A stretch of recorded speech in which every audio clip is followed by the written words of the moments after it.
Before diving into this incredible story, consider subscribing to the channel and hitting the bell. Every story here has something to say, and you won't want to miss a single one. In a small, peaceful town in Ohio called Maple Creek, time seemed to flow more slowly than elsewhere. It was the kind of place where winters were long, summers filled with backyard barbecues, and everyone knew at least the first name of the baker's son or the postman's dog. The houses were modest, the lawns mowed every Saturday, and secrets, though buried, always ended up resurfacing, carried by the whispers of neighbors and the heavy silence of closed windows. This is where he lived, Daniel Cooper, a discreet, solid man, his hands always stained with oil and his gaze often turned towards the horizon. At first glance, he was just another mechanic. But beneath this apparent banality, he carried within him a story of sacrifice, pain, and resilience, a story that would change the destinies of many around him. Daniel and Melissa Cooper were once a couple that was called the Movies.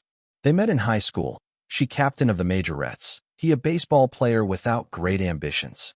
They fell in love one evening at a fall dance, danced to a Fleetwood Mac slow dance, and never left each other. At 19, they married in the town church, with smiles from the families and the blessing of the elders. Soon, the children arrived. Noah, the eldest with a serious look, then Liam, impulsive and funny, Grace, sweet and dreamy, Ellie, frank and independent, and finally the youngest, Caleb, who had barely turned 2 when the world fell apart. The Cooper house, an old wooden building at the end of Maple Lane, was always filled with noise, children's laughter, arguments in the hallway, pots and pans rattling, drawings stuck on the fridge, and socks that didn't match. It was a joyful mess, fueled by love, but also by fatigue. A lot of fatigue. Melissa, in particular, carried the invisible weight of days that were all the same. As the years passed, her gaze darkened. She often spoke, in a low voice, of a life she wished had been different. She remembered the summers when she dreamed of backpacking across Europe, of going on stage, of writing a novel, of inventing herself elsewhere. But diapers, sleepless nights, bills, homework, and doctor's appointments had gotten the better of her dreams. One October morning, without a cry, without a goodbye, she packed her suitcases. She left a scribbled note, placed near the coffee pot. "I can't anymore. I'm sorry, Melissa." When Daniel came downstairs that morning, he found the house eerily quiet. The children were still asleep. He read the note. Once, twice, 3 times. Then he slowly folded it and slipped it into his pocket. He made breakfast, dressed the children, smiled, pretended. But when evening came, in the bedroom that was suddenly too big, he collapsed. Silently, like everything else he did. The following months were a brutal descent into a new reality. Daniel worked as a mechanic in a small garage located on the outskirts of town. The owner, Jack Murphy, a gruff but fair old man, tried to lighten his hours, but Daniel refused. He needed every hour, every dollar, to ensure his children had everything they needed. The invoices were piling up on the corner of the kitchen table. The fridge creaked empty some nights. There were no more movie outings, no more restaurant meals. The children were asking questions. "Where is Mom?" Caleb asked, not understanding. Daniel answered with simple, true words, without anger. He didn't want their hearts to be filled with bitterness. He never asked for help, not from social services, not from his neighbors, not from his parents who lived in another state. He was too proud, or perhaps too broken. So he learned. He learned to braid Grace and Ellie's hair, even though at first they laughed at his clumsiness. He learned to cook more than macaroni and cheese. He mastered lasagna, chili, Sunday morning pancakes. He set up a family chore chart, became an expert at school schedules, and throwing birthday parties on a shoestring. He went to parent-teacher conferences in a greasy uniform, his face drawn, his hands rough, but his gaze always straight. The city was looking at him. Some pitied him. Others judged silently. There were murmurs in the supermarkets. Neighbors who said, "Melissa was right. She must have been suffocating." Or even, "Poor Daniel. He does what he can, but it's no life." But there were also those who admired her. Silently. A cashier who slipped a sweet note into the bag. A teacher who stayed a little later with the children. An old man who left a bag of apples by the door. Daniel didn't know it yet, but through this storm, he was becoming a pillar. Not just for his children, but for the entire community. And during this time, Melissa had not given any sign of life. One day, as the scars of the past became more discreet, Daniel received an unexpected opportunity. A local old man, owner of an abandoned garage at the exit of Maple Creek, wanted to get rid of it. The roof was leaking, the walls were cracked, the machines rusted from the winters. But the offer was paltry. Daniel hesitated. He didn't have many resources, but he did have something rarer, the raw determination of a man who is no longer afraid of falling. He accepted, and that was the beginning of a new adventure. For weeks, he worked tirelessly. During the day, he worked his way through Jack Murphy's garage to keep the pot boiling. At night, with a headlamp screwed to his forehead, he sanded walls, repaired old machinery by hand, and cleared rubble alone. He learned about electricity from online videos, repaired the roof with secondhand materials, and repainted the sign by hand with the children. Because very quickly, his children had joined him. Not out of obligation, out of loyalty. Noah, now a teenager, strong and silent like his father, changed tires, learned to diagnose engines, got his hands dirty without complaining. Grace, calm and organized, took care of the small accounts, the schedules, kept a spiral notebook in which she recorded every cent. Liam loved greasing chains, testing horns, joking with customers. Ellie drew the logos, decorated the waiting room, stuck stars on the walls. Even little Caleb, at the height of his 8 years, swept the floor while whistling, proud to be the boss's apprentice. It was Aronason's collective. More than a garage, Cooper Auto and Sons became a symbol, a family history forged in abandonment and rebuilt in sweat. 5 years later, the business was booming. Daniel had hired 8 employees, all Maple Creek residents. Some were former high school dropouts, others single parents who had found a second chance. The garage was no longer just a business. It was a community.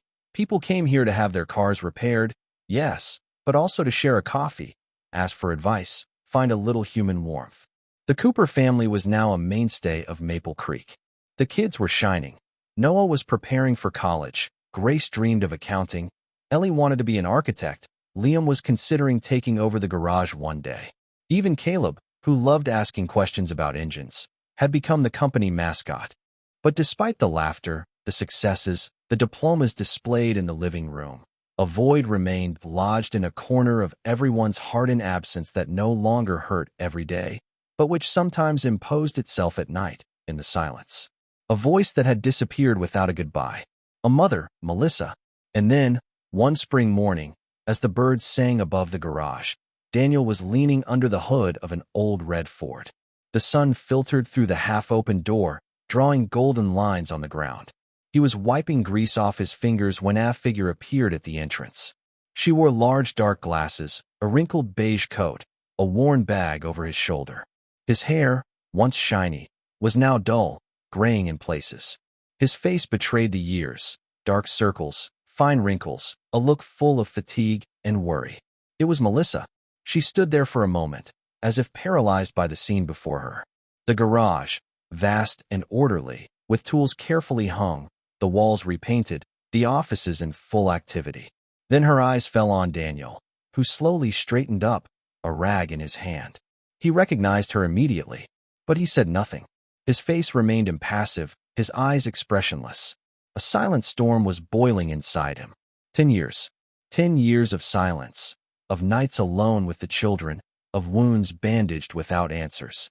Melissa's voice was a whisper, almost muffled. Daniel. She took a step, then another. Her gaze fell on the sign hanging on the wall, Cooper Auto and Sons, then on the young faces passing behind the bay windows. Noah, almost a man now. Liam taller than her now. Ellie concentrating on a body drawing. Grace at the computer. Caleb laughing in the reception office. Her eyes were misting up. She didn't know where to begin. I didn't know where to start, she repeated. I made mistakes. I'm sorry. The silence was heavy. Even the tools seemed to have fallen silent. Daniel, still silent, slowly dried his hands, then turned his eyes to her. No words of anger, no words of tenderness. Just an immense distance between two people who had shared everything and lost everything. The children were notified later in the day. They gathered in the kitchen of the family home. Around the large wooden table, they had refinished themselves. Melissa entered, awkward, a stranger in the house she had once run. No one screamed. No one cried. They looked at her with silent eyes, as one looks at a stranger in whom one tries to recognize an invisible bond. She searched their faces, their features. They were so tall, so beautiful, so marked. But she was no longer their refuge. She was no longer mom in their mouths. Daniel agreed to talk. They settled into the kitchen, the same room where, years before, they had shared so many laughs, arguments, meals rushed between homework and baths. Nothing had changed in any major way. The table was still there, a little more worn, the chairs creaked the same. But everything, absolutely everything, had changed in the air around them. Daniel crossed his arms, leaning back in his chair. He looked at her for a long time before speaking. "Do you want to come back?" he asked, his voice calm but tense, as if each word would have to cut through a barrage of memories. Melissa, she nodded slowly. Her eyes searched for Daniel's, but he kept them fixed on the wood of the table, as if to avoid rekindling a poorly buried pain. "I don't want to start all over again, Daniel. I know it's not possible. I just want to fix it. Make up for what I destroyed. If that's even possible." Daniel closed his eyes briefly. Then his voice darkened. "You didn't just break up a marriage.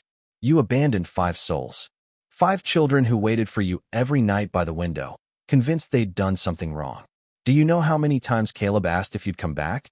His throat cleared. "You weren't there when Noah had his first panic attack, or when Ellie refused to speak for 2 weeks. I was the one who had to learn how to braid Grace's hair. I learned everything, because you weren't there." Melissa lowered her head, unable to bear the flood. She breathed in slowly, her hands trembling on her knees. "I know, and I'm not asking for forgiveness. I don't even know if I deserve it." There was silence. Then she added, "I didn't come to be excused. I came because I couldn't run away anymore." Daniel watched him. For a moment, his features hardened, then relaxed. He had cried too much in that room to break again. He had held on, standing, even when broken. "You can't come back as if nothing happened." He sighed. "But you can listen. You can be there. You can answer questions. And be silent when necessary. Maybe in time, there will be something to rebuild. Not what was, but something else." Melissa Resta Enville, not at Daniel's. Those days were over, but in a small, modest study near the center. A room with white walls, almost empty. She bought herself a mattress, a table, a toaster. She lived simply, without trying to force things. She went to the market, sometimes bumped into one of the children, lowered her eyes when they looked away. She wasn't trying to impose herself. She was waiting. The children decided, each at their own pace, whether or not to reconnect. Grace, the most suspicious, categorically refused to see her. For months, she ignored the messages, the handwritten letters. She said to Daniel, she made her choices. Let her live with them. But behind her hardness, there was a pain that had been hard to digest. She had once been the closest to her. Ellie, more sensitive, accepted a coffee. They met in a bakery. Ellie talked mostly about school, her architectural projects. Melissa listened, nodded, holding back tears. Caleb, too young at the time of departure to have clear memories, was the most curious. He asked 1,000 questions. Why did you leave? Are you going to leave again? Did you love me when I was little? Melissa answered slowly, without apologizing, just telling. The emptiness she had felt, the fear of no longer being herself, the shame after her escape. She didn't try to justify herself. She wasn't running away anymore. Noah and Liam stayed back. They greeted her sometimes, politely. A word, a nod. Nothing more. But it wasn't nothing. Daniel, he did not fall in love again. His heart had healed. He had rebuilt a version of himself that no longer required repairs from the past. He had changed, matured. He no longer needed her. But he recognized the courage in her approach. So he gave him a place. Not a central place. Odd-defined, framed, respectful place, not a place that said, you will never return to what you were, but you can be something else. Someone useful. Someone real. She was no longer mom, in the magical sense of the word. But she could become a woman who is present, patient, who accepts her mistakes, and tries despite everything to be there to a figure who no longer asks for anything, but who gives, gently, without noise. One day, during the Caleb's graduation, the whole family had gathered. It was a beautiful day. The chairs were lined up under a summer sky, and the crowd was applauding. Caleb was smiling proudly in his toga, his eyes shining. A photo was taken. Pictured, Daniel, strong and smiling. The 5 children around him, each marked by the years, but united by history. And a little to the side, Melissa, her eyes full of tears, one hand clutching her bag. She wasn't touching anyone. She wasn't imposing herself. But she was there. She was no longer part of the center. But she had found a frame edge. And sometimes that's where real stories end. Not in a fairy tale, but in a reconstructed, painful, imperfect, and profoundly human truth.